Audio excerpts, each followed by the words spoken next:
लेकिन हम लोगों के लिए गौरव का विषय है कि हमारे मुख्यमंत्री योगी आदित्यनाथ जी के नेतृत्व में यह लक्ष्य निर्धारित कर रखा है हमारी उत्तर प्रदेश सरकार ने कि हम उत्तर प्रदेश को $1 ट्रिलियन की इकॉनमी बनाएंगे।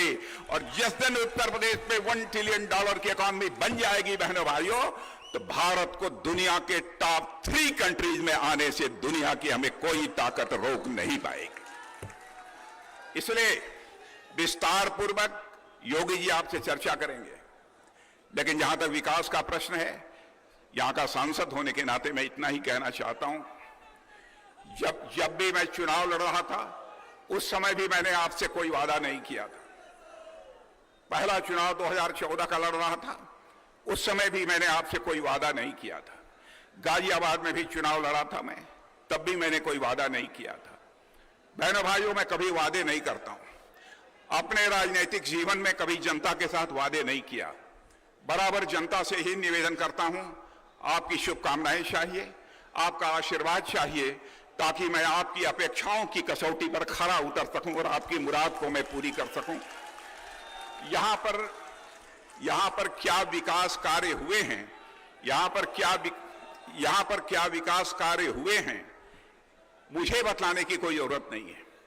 आप सभी लोगों को स्वयं ही एहसास होगा। और आज मैं कह सकता हूं, जो भी उत्तर प्रदेश में विकास कार्य हुआ है उसमें हमारा श्रेय हमारे प्रधानमंत्री को तो जाता ही है, लेकिन बहुत बड़ा सहयोग किसी ने किया है, बहुत बड़ा सहयोग दिल खोल कर किया है, तो हमारे उत्तर प्रदेश के मुख्यमंत्री योगी आदित्यनाथ जी ने किया है। मैं इसका श्रेय उन्हें भी देना चाहता हूं, मैं उसे भूल नहीं सकता हूं। इसलिए मैं ज्यादा कुछ न बोलते हुए, लेकिन जैसा मैंने कहा कि हमारे पैर में चोट लगी है, इसलिए लंबे समय तक मैं खड़ा नहीं रह सकता। बहनों भाइयों, उसके बाद जो भी चुनाव परिणाम होंगे, मैं फिर से एक बार आभार व्यक्त करने के लिए आप लोगों का दर्शन करना चाहूंगा। उसके बाद मैं मिलूंगा, लेकिन आप लोगों से यही मैं अनुरोध करना चाहता हूं, भारत को यदि विश्व की महाशक्ति बनाना है तो एक बार सारा देश भारतीय जनता पार्टी और एनडीए के साथ खड़ा हो जाए।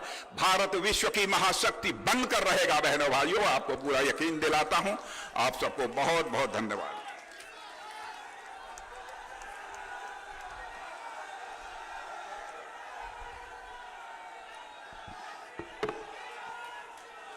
हम आपको विश्वास दिलाते हैं, ये सभी भारतीय जनता पार्टी के कार्यकर्ता, हमारे नगर अध्यक्ष श्री आनंद द्विवेदी जी और महानगर संयोजक श्री मुकेश शर्मा जी के नेतृत्व में जो चुनाव हो रहा है, हम सब कार्यकर्ताओं की तरफ से ये आश्वस्त रहिए कि अब की लखनऊ 5 लाख पार की जीत सुनिश्चित करने जा रहा है हमारे अभिभावक की। और इसके बाद मैं आमंत्रित करता हूं, जिसके लिए कोई भी शब्दों का चयन करना अतिशयोक्ति होगी, परम पूज्य आदरणीय मुख्यमंत्री हमारे आदरणीय योगी आदित्यनाथ जी महाराज।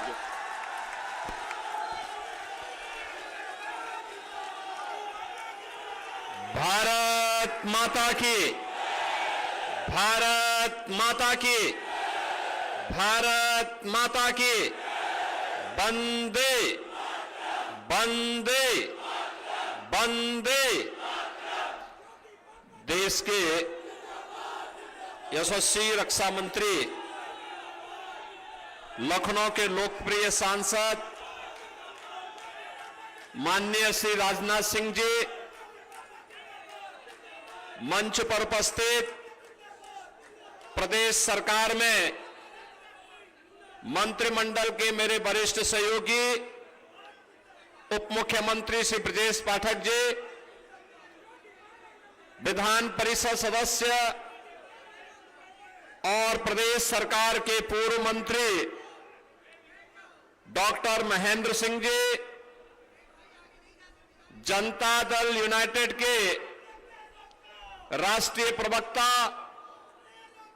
माननीय केसी त्यागी जी,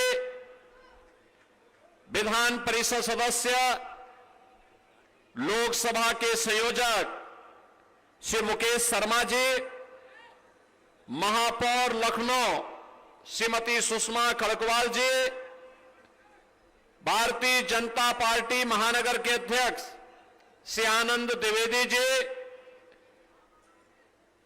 अध्यक्ष यायागंज गुरुद्वारा डॉक्टर गुरमीत सिंह जी, भारतीय जनता पार्टी के सभी पदाधिकारीगण, सभी पार्षदगण और भारी संख्या में उपस्थित आज की इस चुनावी सभा में उपस्थित बहन और भाइयों, लोकसभा चुनाव के 4 चरण संपन्न हो चुके हैं और 4 चरणों की आज कांग्रेस और इंडी गठबंधन पर इस प्रकार से पड़ी है कि अब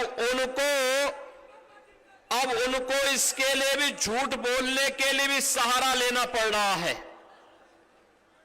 आज सुबह ही मैं कांग्रेस के राष्ट्रीय अध्यक्ष और समाजवादी पार्टी के अध्यक्ष की एक प्रेस वार्ता सुन रहा था। वे दोनों कह रहे थे कि साहब हम एक विचारधारा की लड़ाई लड़ रहे हैं। बहनों और भाइयों, मैं पूछना चाहता हूं इन दोनों दलों से कि कौन सी उनकी विचारधारा है, कौन सी आखिर उनकी विचारधारा है। उन लोगों ने हमेशा देश के अंदर विभाजन की राजनीति की है। भारत के विभाजन का मामला रहा 1947 में, या फिर अपने राजनीतिक स्वार्थ के लिए दोनों राजनीतिक दलों ने कभी समाज को क्षेत्र के आधार पर, कभी भाषा के आधार पर, कभी जाति के आधार पर बांटा, और आज जब उनके पास कोई आधार नहीं बचा तो बहनों और भाइयों, अब इन्होंने भारत की आस्था पर भी प्रहार करना प्रारंभ कर दिया। इन दोनों दलों का तो इतिहास ही इस बात के लिए